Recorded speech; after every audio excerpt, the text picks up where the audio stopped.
कब आया? आप रो रहे हैं? क्या बात है जी? आप क्यों रो रहे हैं? कुछ बताते क्यों नहीं? शिव, मेरे भगवान जौहर बाबा की नौकरी कर रहे हैं। साईं बाबा? क्यों कर रहे हैं वो ऐसा? क्यों शिव? साईनाथ तो योगियों के योगी हैं, उनकी तो बराबरी भी नहीं कर सकता वो जौहर। परमात्मा ने शरीर धारण किया तो वो कैसे दिखाई देंगे? अगर किसी ने पूछा तो मैं बोल दूंगा उसे, साईनाथ जैसे दिखाई देंगे। ऐसे हैं हमारे साईनाथ, यही हमारे साईनाथ की योग्यता है। और ऐसे साईनाथ उस जौहर के हाथों पर पानी डालते हैं, उसके हाथ धुलाते हैं, उस पाखंडी के सिर पर छतरी पकड़ते हैं, उसकी नौकरी करते हैं। आप भूल रहे हैं कि भगवान श्री कृष्ण श्री खंडिया बनकर संत एकनाथ के घर पानी भरते थे। शिव, वो पाखंडी जौहर संत एकनाथ नहीं है। जिस जौहर को साईनाथ की चरण वंदना करनी चाहिए, उसकी सेवा करते देख मन को बहुत पीड़ा होती है शिव, बहुत पीड़ा होती है। शांत हो जाइए, आप शांत हो जाइए। कैसे शांत हो जाऊं सुशीला? कैसे शांत हो जाऊं? द्वारका नाथ का चरित्र क्या हमसे छुपा है? ऐसे पाखंडी द्वारा शिरडी में लाए उस जौहर बाबा को साईं बाबा कैसे अपना गुरु मान सकते हैं? जब साईं बाबा ने उसे अपना गुरु मान लिया है तो यही तो दुख की बात है सुशीला। अरे देवा, ऐसा कैसे कर सकते हैं? इस प्रश्न का जवाब तो अभी ढूंढने से भी नहीं मिल रहा। तुम देखती तो तुम्हें अपनी आंखों पर विश्वास नहीं होता सुशीला। साईं बाबा कैसे उस जौहर बाबा की सेवा कर रहे थे? ये भी तो हो सकता है सत्य में जौहर बाबा साईं बाबा के गुरु हो। नहीं सुशीला, असंभव, असंभव है सुशीला, असंभव है। साईं बाबा के गुरुदेव भगवान के अलावा दूसरा कोई हो ही नहीं सकता। और वो जौहर बाबा भगवान नहीं है, नहीं है भगवान। नानावली सच कहता है, जो द्वारिकानाथ का साथ देता है उसकी गिनती इंसानों में नहीं शैतानों में ही हो सकती है, शैतानों में ही।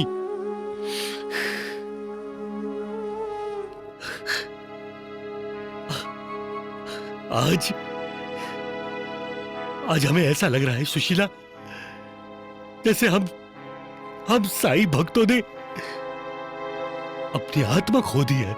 क्यों लगता है तुम्हें ऐसा कि तुमने अपनी आत्मा खो दी है? क्यों लगता है तुम्हें कि तुमने अपने आप को खो दिया है? उस मालिक को ढूंढने के लिए कहीं जाने की जरूरत नहीं है।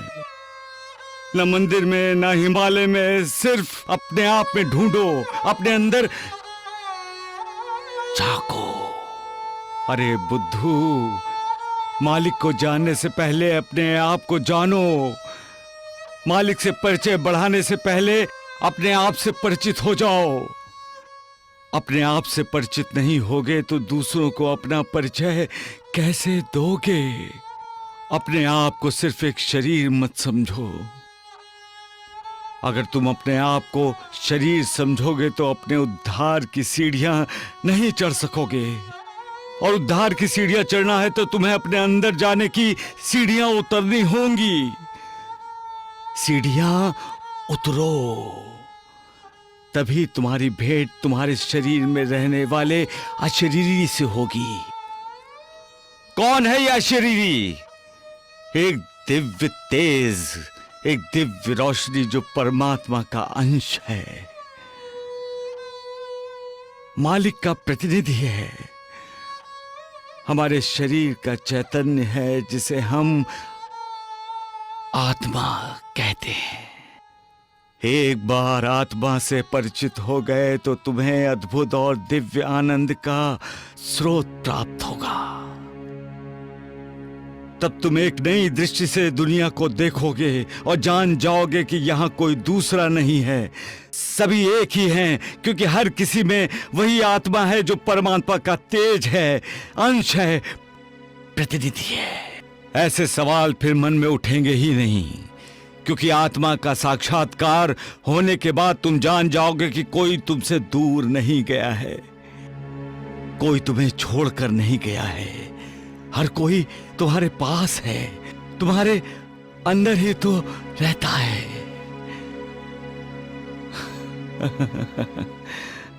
सबका मालिक एक। पिताजी, चाय लीजिए।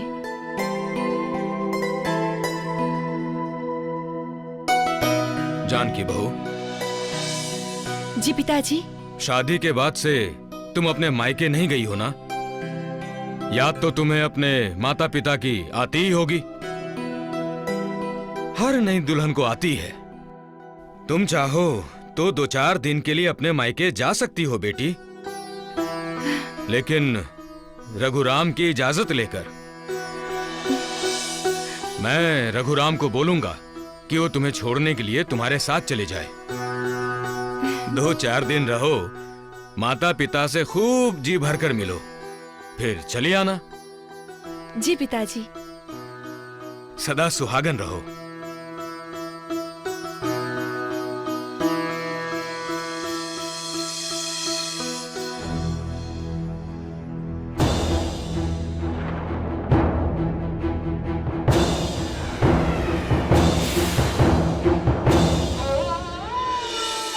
मालिक, कैसा कैसा इंसान बनाया है तुमने। इतना भोला कि प्यार के 2 शब्द बोल दिए तो पिघल जाता है, अपनी तरह दूसरों को भी अच्छा और सच्चा मानता है। उसे कौन समझाएगा कि जो उसे दुख दर्द देता है वही तो उसके आंसू पोंछने का नाटक करता है। ये कब जान पाएगा कि तसल्ली देने के बहाने जो हाथ पीठ पर फेरा जाता है वही हाथ उसकी पीठ में छुरा भोंकता है। मुझे डर लगता है मालिक, जब किसी निष्पाप के दिल को ठेस पहुंचती है तब उसका भविष्य, उसकी दुनिया ध्वस्त हो जाती है। फिर उसका विश्वास पर भी विश्वास नहीं रहता। फिर वो मानने लगता है कि उस दुनिया में मालिक है ही नहीं। ऐसे हालात क्यों पैदा करते हो तुम? क्या मिलता है तुम्हें मालिक? क्यों इतनी कठोर परीक्षा लेते हो? एक तुम ही हो जो इन सारे सवालों के जवाब दे सकते हो। एक तुम ही हो जो इंसान की डगमगाने वाली कश्ती को संभाल कर किनारे लगा सकते हो।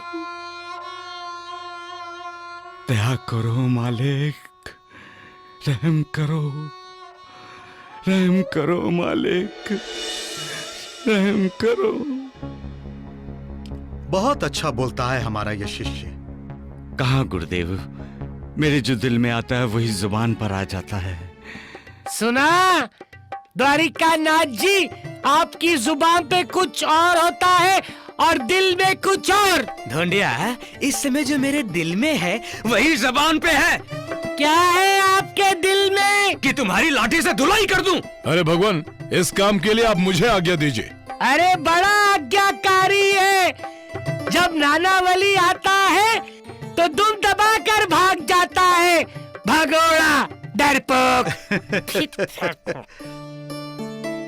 साईं जी गुरुदेव। तुमने जो भी बाहर बोला हम सभी ने सुना। ऐसा लगा कि ये साईं नहीं बोल रहा, बल्कि हम सब अपनी ये दिल की आवाज सुन रहे हैं। सब आपकी कृपा है गुरुदेव। अरे गुरुदेव, अपने शिष्य की इतनी तारीफ मत कीजिए कि आपके सर पर बैठ के नाचे। जौहर बाबा द्वारिका नाथ जी साईं बाबा का कहना मानकर अंदर झांके हैं। मतलब? अरे मतलब क्या, ये जैसे हैं ऐसे ही इनको लोग दिखाई देते हैं। ए साईं, ज्यादा दांत मत दिखा, अंदर जा, बहुत काम बाकी है। अपने गुरु के कुछ सेवा कर। जैसी आपकी आज्ञा द्वारिका राज जी। सुनो साईं जी गुरुदेव। आज मुझे शिरडी में जो प्रवचन देना है वो प्रवचन तैयार करो। दुनिया एक पागल खाना है, हम सभी इसमें पागल ही हैं। अगर हम पागल नहीं होंगे तो भी सारे पागल हमें पागल ही समझेंगे। हम समझेंगे कि पागलों का दिमाग नहीं है और पागल समझेंगे कि हमारा दिमाग खराब हुआ है। हम पागलों को सुधारने की कोशिश करेंगे और पागल हमें सुधारने की। हम एक पागल को सुधारेंगे तो उसी समय 10 पागल पागल खाने में भर्ती होंगे। वो हमें बिगाड़ने की कोशिश करते रहेंगे, लेकिन हमें धैर्य नहीं खोना चाहिए, सब्र करना चाहिए, अपने विश्वास को डगमगाने नहीं देना चाहिए। क्योंकि हमें यह समझना चाहिए कि हम अब अकेले नहीं हैं। हम जिस पागल को सुधारते हैं वो फिर कई पागलों को सुधारते हुए हमारा साथ देने वाला है।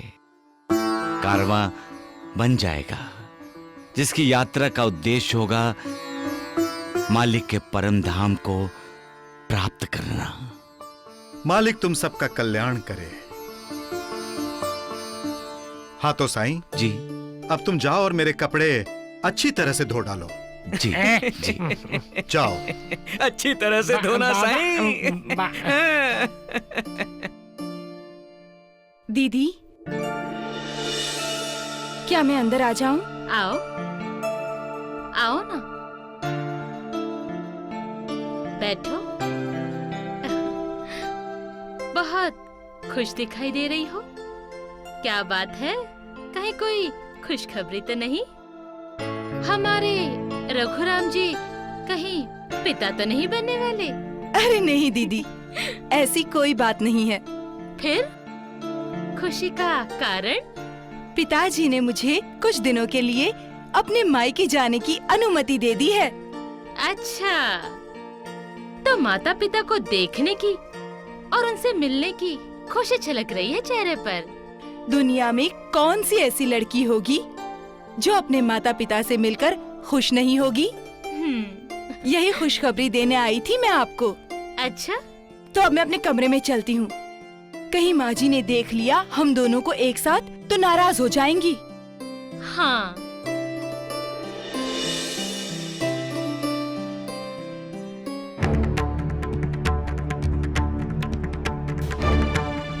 बहू, तुमने जानकी के मायके जाने की खुशखबरी तो सुन ही ली होगी।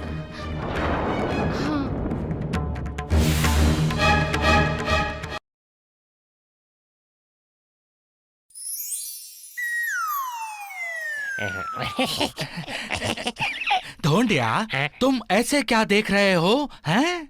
मैं पागल को देख रहा हूँ। पागल? कौन पागल? हैं? हाँ? हैं? द्वारिका नाथ जी आपको पागल नहीं दिखाई दे रहे? पागल। और वो जीवा जी दूसरा पागल। एक दांत निकाल रहा है, एक कान फाड़ रहा है। वैद्य जी, साईं बाबा कहते हैं कि ये दुनिया पागलों से भरी है। यहाँ सब कोई पागल है। मुझे लगता है सारे पागल हमारे घर में ही आ गए हैं। सत्य वचन। अरे राम राम राम, तुम मुझे क्यों ऐसा देख रहा है? हैं? आप देखने जैसी चीज थोड़ी हो, आप तो पागल नजर आ रहे हैं मुझे। नालायक कहीं के। अरे लाठी कहाँ है? हैं? अभी ठीक करता हूँ। अरे, क्या बोला? क्या हो रहा है वैद्य जी? अरे होना क्या है, जो होना था सो हो गया। मेरे वैद्य जी, पागल हो गए। इनका पागलपन ठीक नहीं हो सकता, कोई गुंजाइश नहीं है। क्या कहा तूने? खराब कहीं के? तुझे ठीक बताओ, पागल लगता है। श्रवण दोस्त, पागलपन का जुनून हर किसी के सिर पर सवार होता है। मैं तुम्हें एक कहानी सुनाता हूँ। हाँ। यहाँ बैठकर सुनते हैं। चलो, चलो चलो चलो, बैठो बैठो। हाँ।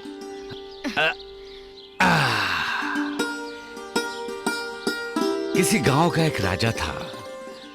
गांव में मेला लगा हुआ था। तब एक तंत्र मंत्र जानने वाला एक तांत्रिक उस गांव में आया। राजा ने उसका सम्मान नहीं किया।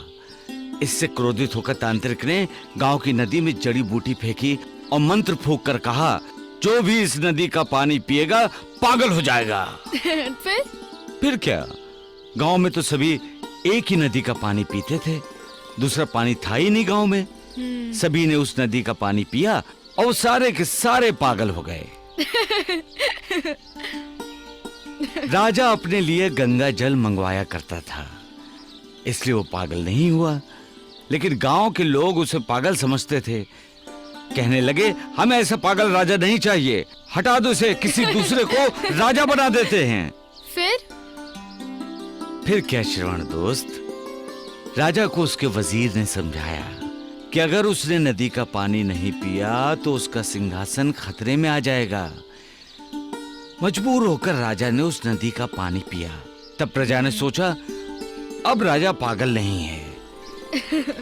और जबकि हकीकत यह है कि नदी का पानी पीने के बाद राजा भी पागल हो गया था। फिर इसका मतलब ये है दोस्त कि हम समाज से दुश्मनी मोल नहीं ले सकते। प्रवाह के विरुद्ध हम हर कोई नहीं तैर सकता। प्रवाह का सामना करने की ताकत जिसके पास है वही प्रवाह के विरुद्ध तैर सकता है, वही किनारे तक जा सकता है। चक्रव्यूह तोड़ना है तो चक्रव्यूह के अंदर प्रवेश करना ही होता है श्रवण दोस्त।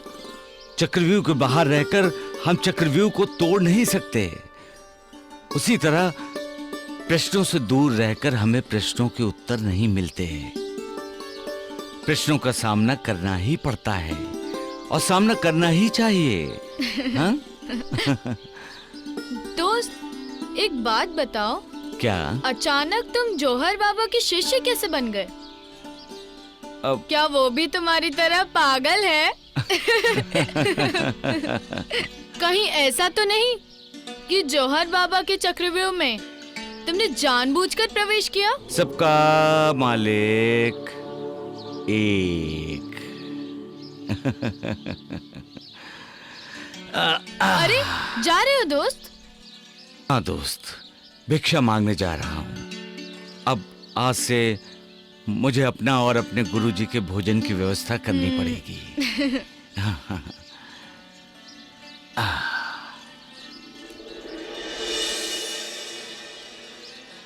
दोस्त, तुम भी उस राजा की तरह लगते हो जो पागलों के साथ रहने के लिए खुद भी पागल बना था।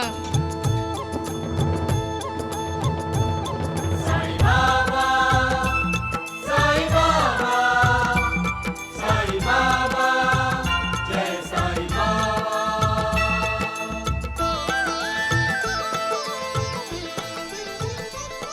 अरे मालसापति जी, सगुन जी, बाबा गांव में भिक्षा मांगने के लिए आए हुए हैं। भिक्षाम देहि। नूरबाजी, भिक्षाम देहि। जय साईं बाबा।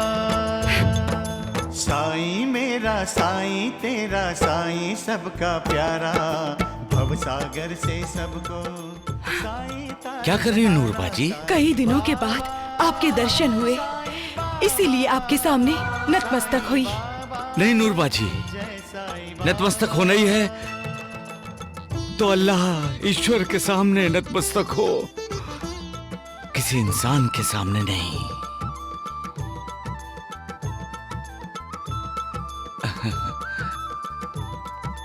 कल्याण हो। अब हम साईं बाबा को जौहर के पास वापस जाने नहीं देंगे।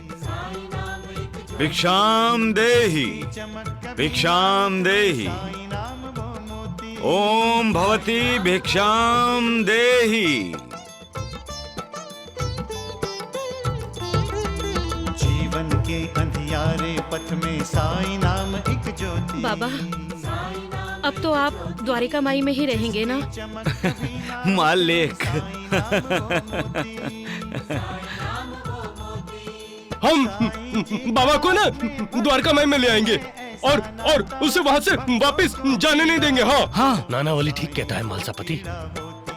हम अपनी देवा को द्वारिका माई से बाहर नहीं जाने देंगे। गुरुजी, साईनाथ भगवान हैं। हम भगवान पर हुकूमत कैसे चला सकते हैं? मेरा साईं तेरा साईं सबका प्यारा, भवसागर से सबको साईं। देवा, आज आपको हमारी याद आई है? हाँ, अरे श्यामा, बच्चों जैसी बातें मत करो। अब आप जौहर के पास नहीं जाएंगे बाबा? हाँ बिल्कुल नहीं जाएंगे। नहीं सकुन, कुछ चीजें उसके हाथ में होती हैं, अपने हाथ में कुछ नहीं होती। ओए, चलो जाओ। हाँ? जाओ वापस, नहीं तो तुम दोनों की टांगे तोड़ दूंगा। और जाकर जौहर से कहना कि बाबा वापस नहीं जाने वाले और उसे भी खुद सीढ़ी छोड़कर चले जाना चाहिए। जाओ यहाँ से, जाओ। चलो चलो भाई। दीन दुखी के नाथ है साईं, सब भक्तों के साथ है साईं। जय साईं राम, जय साईं श्याम, जय साईं राम। दीन दुखी के नाथ है साईं, सब भक्तों के साथ है साईं। अमृत की बरसात है साईं, अमृत की बरसात है साईं। सब पे करे उपकार।